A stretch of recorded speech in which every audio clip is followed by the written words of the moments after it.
ya, bahwa Tom Lembong itu dianggap memperkaya korporasi atau memperkaya seseorang atau memperkaya kelompok. Nah, kalau Tom Lembong sendiri memang tidak ada aliran dana yang masuk, ya. Tetapi netizen masyarakat melihat ada ketidakadilan, ya. Saya pikir itu wajar-wajar saja, ya. Tergantung dari kacamata mana melihatnya. Nah, memang kalau mau melihat sisi hukumnya, ya memang dia harusnya bebas.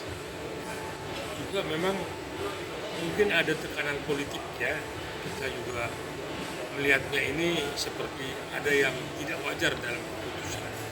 Karena kok menteri-menteri yang lalu-lalu itu yang memang juga tersangkut impor gula, ya, yang memang tonasenya pun juga lebih besar, kok tidak diseret ke pengadilan. Nah, jadi saya pikir ini ya udah, ini kita serahkan kepada pemerintah seperti apa, sekalipun orang berkata bahwa sistem hukum di Indonesia ini sudah tidak lagi kebenaran yang dikejar, tidak lagi keadilan yang ditampilkan. Jadi sudah lebih banyak kepentingan politik daripada hukum sebagai panglima di negara hukum. Ya, saya sebagai praktisi hukum melihatnya memang ada kejanggalan, ya. Tetapi ini kan kembali lagi keyakinan hakim. Kalau hakim melihatnya memang dari kacamatanya ada perbuatan pelanggaran hukum, ya saya pikir itu kacamata hakim, ya. Kalau saya sebagai praktisi hukum melihat kayaknya ada yang kurang pas.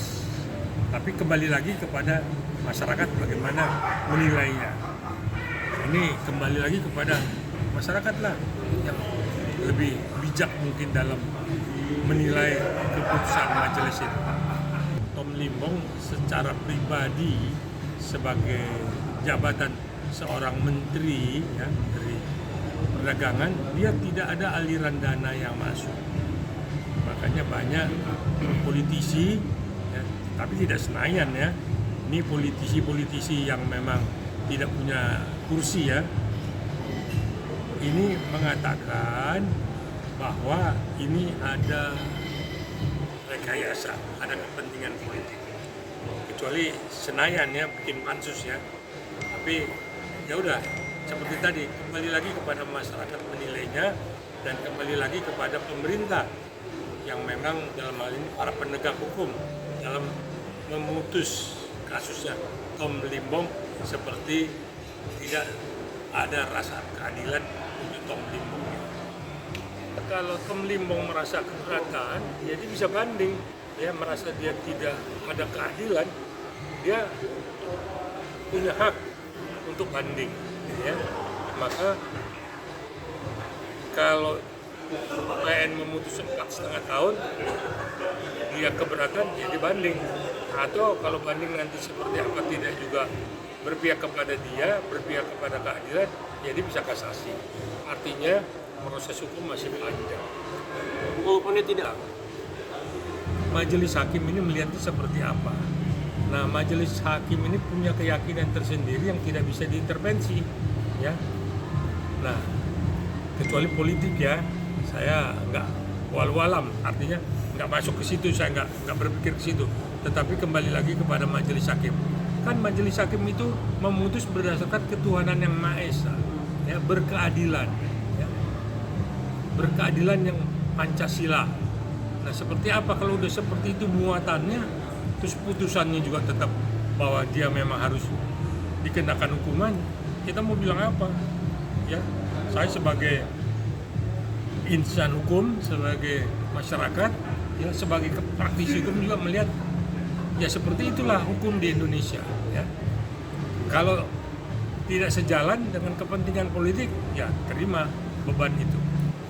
Itulah makanya tadi kan saya bilang ini ada muatan politiknya. Kenapa? Ketika Pilpres, Tom Lembong ada di mana, ya? Nah, sedangkan yang menang siapa? Menang Pilpres. yang 58% kan Pak Prabowo, sedangkan dia dari seberang. Tapi terlepas dari itu, saya bilang, ya, karena dia terjerat kasus impor gula, ya, padahal sudah ada moratorium, dia masih jalankan juga. Nah, sekalipun dia tidak menikmati aliran dana itu, tetapi memperkaya korporasi, memperkaya kelompok, memperkaya grupnya. Nah ini majelis hakim yang menilai dan punya penilaian seperti itu. Ya masyarakat pro dan kontra, masyarakat setuju, masyarakat tidak setuju. Saya pikir itu masyarakat.